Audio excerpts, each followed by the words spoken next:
Hello, everybody. This is Gerald Celente, and it's Wednesday, April 5th, 2023.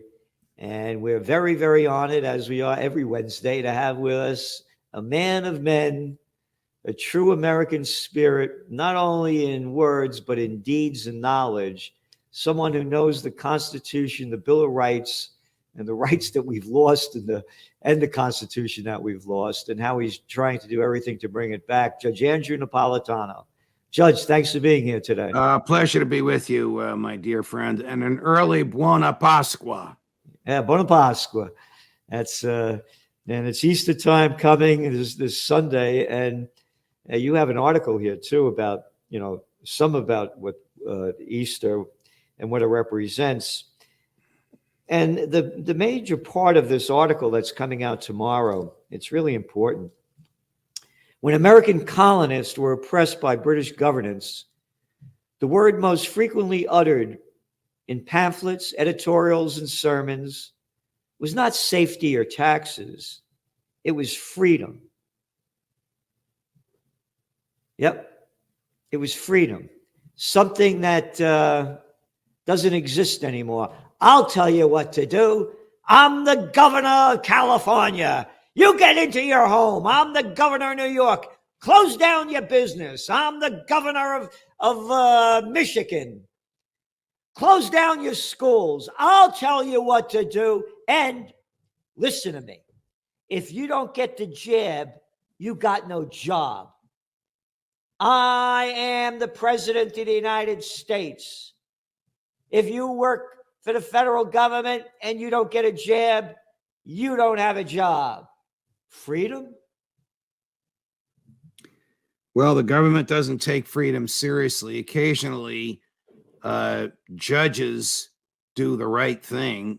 The parody that you just did was mimicking not Trump, but Biden, who signed an executive order saying that all entities that employ more than 100 people had to require those human beings to be jabbed. Now, where did they come up with that number? If people being together means sickness, why did they draw the line between 99 and 100? But that's where they drew it. And the Supreme Court said, can't do it. So it was invalidated. Now, not all courts have done that. And the Supreme Court doesn't, as you know, always do the right thing. But in that instance, they basically said only Congress could enact such a statute. I would argue that even Congress can't enact such a statute because you own your own body. You decide what goes in your body. The Congress doesn't decide and the president doesn't decide. But to your point, freedom is not taken seriously anymore. No.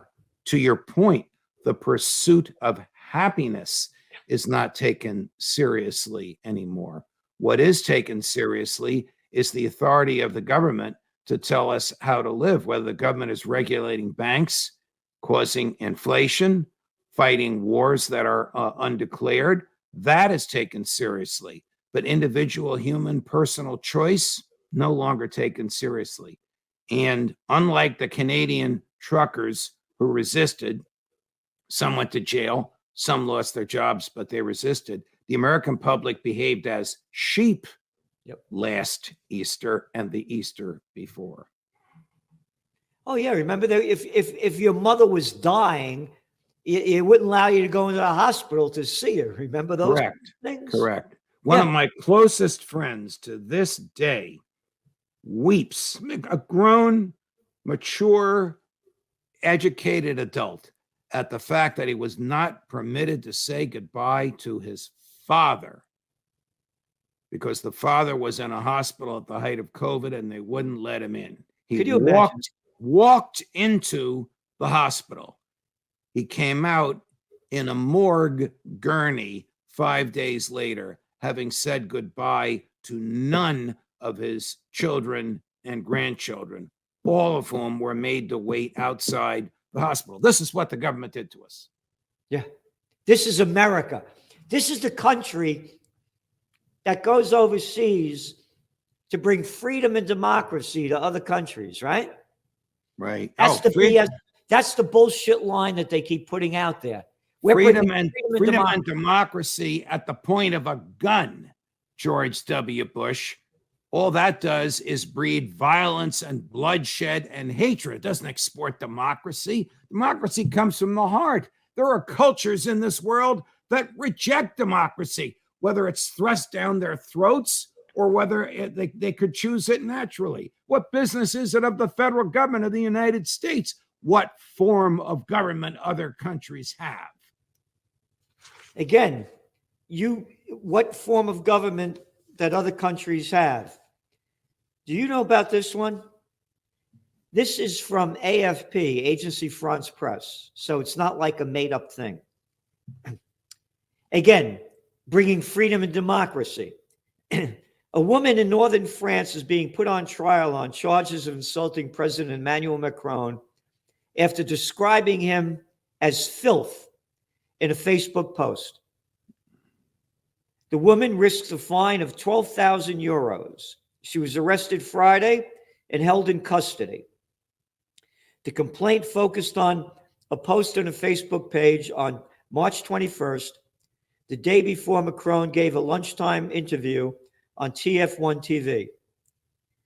Quote, she wrote, "This piece of filth is going to address you at 1 p.m. It's always on television that we see this filth," she wrote. For that, she was arrested. Wow. And being fined. I call him a little lousy son of a bitch, an arrogant little boy who thinks who the hell he was, a little Rothschild clown, a little nothing of nothing. Oh, they would kill me for saying that if they're putting her in jail for calling her filth, calling him filth. This is what has become of the Western world. A lady silently stood outside of a abortion clinic in London saying the Hail Mary to herself. Police said, "What are you doing?" She said, "I'm saying the Hail Mary." It's a crime to pray outside of an abortion clinic. They locked her up. They eventually dropped the charges because of the international outrage. But that shows you the mentality of governments in the West, in the West, in supposedly Judeo-Christian liberal, lowercase l, countries. Yeah, and this your article, you talk about what the colonists fought about. Freedom. Freedom. And you mentioned the word happiness. If you read George Washington's farewell address, he mentions happiness in it a number of times. You never hear that word being spoken anymore. It's a dirty word. And again, we talked about the stupidity of not letting you see your dying parents or the other moronic things. Remember, you had to stand 6 feet apart because the wind blows exactly in straight lines in 6 feet. Remember when you got in an airplane? You could eat and drink without your mask on, people all around you, but you got to put it back on when you stop eating and drinking because the COVID knows when you're eating and drinking and it won't bother you. Right. And when you walk in a restaurant, you got to wear that mask. But when you sit down, it's fine. You can take it off and eat because COVID doesn't go at table length or table height. This is the kind of stupidity that is running us. And you said what the American people are. I don't know the words that you said, but I see it as a cowardly country where the people aren't standing up and fighting for their freedom, their life, liberty, and the pursuit of happiness. Two comments to buttress what you just said about the COVID knowing to stop at the table height and to stop when you're eating. Remember what they also called this? Follow the science. As if that were scientific. What we were following were the dictators. Yep. And secondly, people who mock the pursuit of happiness. What did Jefferson say were our natural rights? Life, liberty, and the pursuit of happiness. This is an unhappy country. Yeah. Dreary, dark, unhappy. The government is leading us to World War III. Government wants to take our guns. Government wants to regulate the banks into inflation. These are very, very dark and unhappy times. The public needs to react to it at the voting booth, or we need a soft, nonviolent revolution, a revolution in the hearts of men and women. That the two-party system has not served us well. It has sapped our liberty, sapped our strength, and destroyed our prosperity. What's there? A revolution, how'd you say it, in the hearts and a revolution in the hearts and minds of men, Yep. which will recognize that the two men and women, which will recognize that the two-party system has not preserved liberty. It has destroyed our liberty. It has sapped our prosperity. It has put gray clouds over our happiness instead of the sunshine we once knew. Ronald Reagan said America should be like a city on the hill where the sun shines. All right, we all have dark days. We all have things in our lives that don't go well. Oh, yeah. But we haven't had a good day in this country in years. We're going to take a break now. We've got a lot more going on. And this is why you subscribe to the Trends Journal.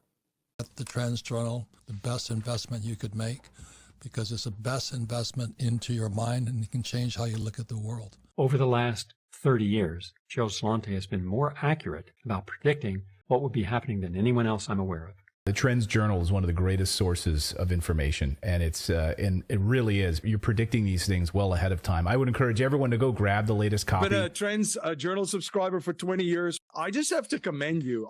What you guys have put together in your latest Trends Journal, there's nothing like this out there. Sir, everything that you predicted about the economy, you were absolutely right.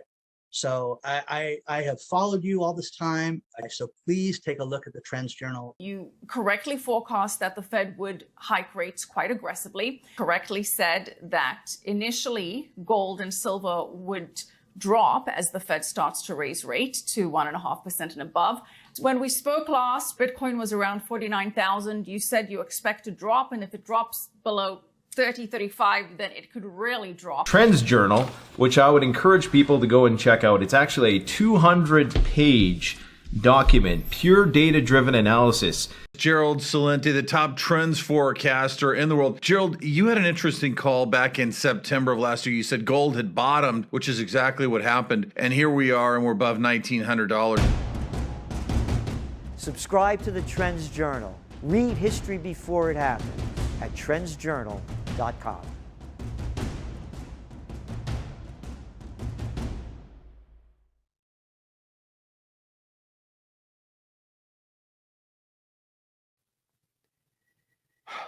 It's so sad. You know, I brought my sister out of a nursing home. She's been in one for like 15 years.